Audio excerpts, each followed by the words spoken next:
is James. My surname is Malupe. I'm the principal of Leap Science and Math School in Diepsloot. And yeah, Leap Science and Math School is part of the 6 schools that are across the country, and the whole aim of Leap schools is to basically cater for the disadvantaged communities and make sure that we are able to provide quality education for learners that will be able to go into universities and come back and transform their communities to make them better places as communities.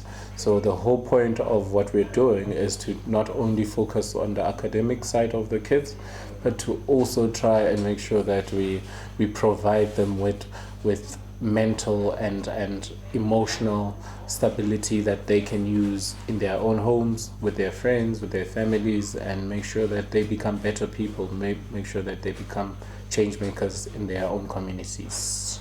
Leap is a private school, but it's not one of those rich private schools and all that. So what we've tried to do is make sure that we assist our learners within the communities, because we are more funded by donors. So we depend on donors, and obviously with the economy not doing so well and all that, that means we are not getting so much.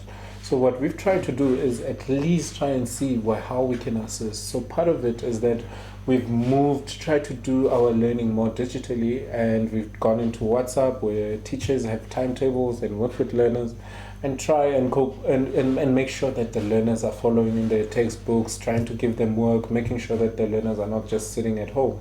So what they do, they take register to see who's online for an hour at least for each subject, and then they make sure that the learners are learning.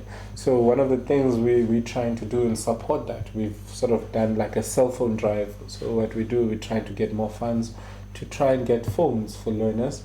And then when we get the phones, we try and assist them we give them to the learners, and the learners can use them for whatever time.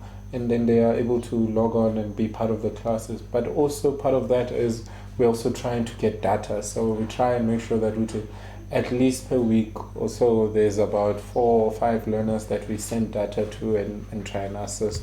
We have been called here multiple times, like go to Tatama food parcel and stuff, which helps a lot at home, because as long as namakaya afana. So yeah, it helps to make a difference in family whatsoever. It's like I'm a little bit anxious in the future, what's going to happen. Am I just studying? Then they'll be like, let's repeat this grade. Or so as repeat my grade or so pass, then it just becomes a pass one, pass all. So I don't know what is that is why. So I'm here at school to study with some of my friends, because studying at home is an issue because of the noise. There's so much noise. Even though I'm from a family where we're just 4, but then we have tenants. So I can't study during the day because they are noisy a lot. And if I'm at home, I have to cook, I have to clean, I have to do all of those things. So I can't study at home. So that's why I chose to come to school and study with my friends. So those are some of the challenges that I faced, and that's why I decided to come to school. But then the teachers are helping through the WhatsApp groups. Yes, they do offer help. And then the school has offered food parcels, since it's a bit difficult to do without food. If we do physics, so physics is a struggle, that but we're not gonna lie. Physics is a struggle, so we take so much time to look at the subject that we struggle at, and then we do some bit of maths, because maths you have to do it every day, and then some. So today we're doing physics and some bit of maths, and maybe we'll look at a short story in English, so maybe 3 subjects. I think for matrics have to go back to school.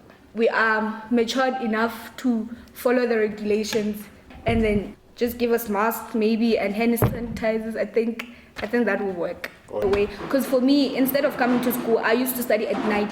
So you just have to tell yourself that this is just for 1 year. Just tell yourself that I have to do this because it's my life. The challenge is that I'm the only one at home. I have a little brother. He always brings his friends home, and it's a 1-room house. So it's difficult studying during the day, and our lessons are during the day. So I have to make a plan of studying at night when everyone is sleeping, and by that time, the lessons will be over. Sometimes studying Angie becomes hard because I need clarity on some things and some aspects, and it's hard sometimes because you can't even use a cell phone to access, because net data now is a problem. And as you can see, the school is open. So if you can't study at home, you come here and study. This is working because I'm around people who understand me and I can ask questions. Unlike at home, I'm the only older one and